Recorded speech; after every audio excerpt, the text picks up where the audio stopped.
अस्सलाम वालेकुम, hello dear friends. तो I hope you all are well.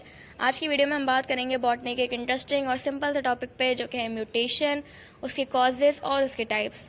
तो म्यूटेशन जो है, कहते हैं कि डीएनए के अंदर जब कोई चेंज आ जाता है, यानी कि डीएनए में हमारा जो डीएनए है, ये हम पढ़ चुके हैं, क्रोमोसोम पढ़ चुके हैं, जीन पढ़ चुके हैं। तो ये तीनों जो चीज़ें हैं, इनके अंदर जब चेंज आ जाता है, उसको कहते हैं म्यूटेशन।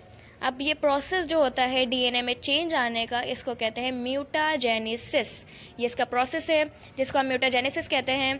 बाकी जिस ऑर्गेनिज्म में, जिस पार्ट में, जिस डीएनए में चेंज आ रहा है, म्यूटेशन हो रही है, उसको हम कहते हैं म्यूटेंट।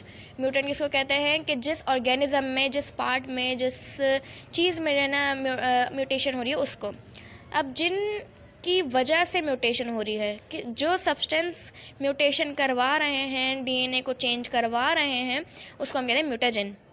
तो अब इसके कॉजेज़ देखते हैं कि जो डीएनए में चेंज आता है, म्यूटेशन होती है, वो क्यों होती है, किस वजह से होती है। तो इसकी 3 वजूहात हो सकती हैं।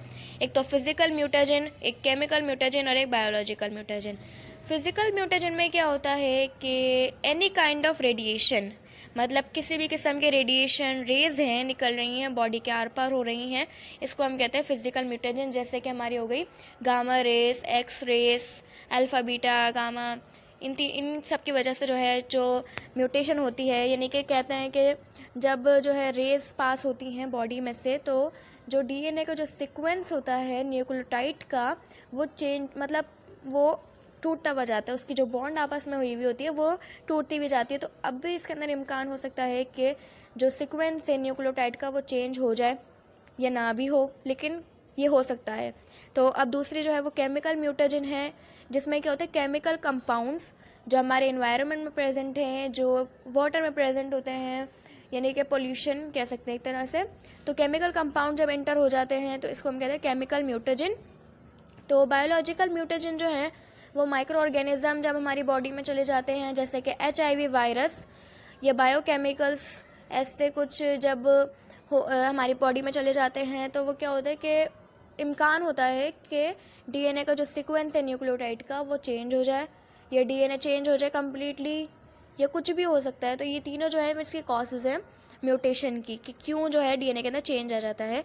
तो अब on the basis of their location, इनको 2 टाइप्स के अंदर डिवाइड किया गया है, कि क्रोमोसोमल म्यूटेशन और जीन म्यूटेशन। तो क्रोमोसोमल म्यूटेशन में क्या होता है कि जब क्रोमोसोम के अंदर चेंज आ जाता है, उसको हम कहते हैं क्रोमोसोमल म्यूटेशन। अब जीन में जब म्यूटेशन हो जाती है, यानी कि जीन के अंदर जब चेंज आ जाता है, उसको कहते हैं जीन म्यूटेशन। क्रोमोसोम के अंदर चेंज कैसा आएगा कि एक साइड जो है क्रोमोसोम्स की, वो चेंज हो, दूसरी साइड चेंज हो।